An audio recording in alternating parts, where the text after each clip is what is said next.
Update po tayo sa napapabalitang pagpapalit ng liderato sa Kamara. May ulat on the spot si Jonathan Andal. Jonathan?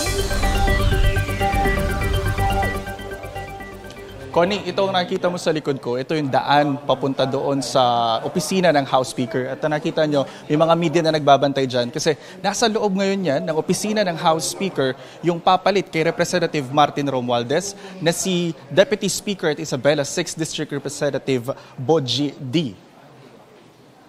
Kasama niya kaninang pumasok sa opisina ang liderato ng Kamara. Sunod-sunod din ang pagpasok ng mga kongresista sa opisina ng Speaker. Nagpupulong sila ngayon dyan bago magpalit ng liderato sa sesyon mamayang hapon. Natanong ko kanina si D kung nag-usap na ba sila ni Pangulong Bongbong Marcos. Ang sabi niya, hindi pa raw. Kinumpirma na ng dalawang leader ng Kamara na sina Deputy Speakers Ronaldo Puno at Jefferson Conghun na magbibitiw na sa pwesto mamayang hapon si Speaker Martin Romualdez at papalitan ito ni D. Sabi ni Conghun, matagal naman na raw pinag-iisipan ni Romualdez ang pagbaba sa pwesto dahil nakikita raw nito na masyado nang tinatamaan ng Kamara sa mga issue.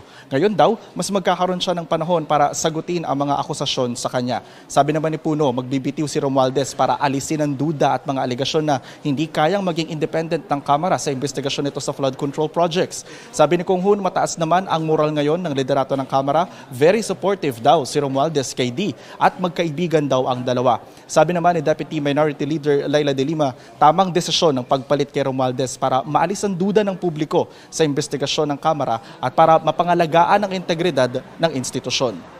Connie, sa session na magsisimula mamayang alas 3 ng hapon, inaasahan magaganap ang pagpapalit ng liderato dito sa Kamara. Yan muna ang latest mula rito sa Batasang Pambansa. Balik sa iyo, Connie. Maraming salamat, Jonathan Andal.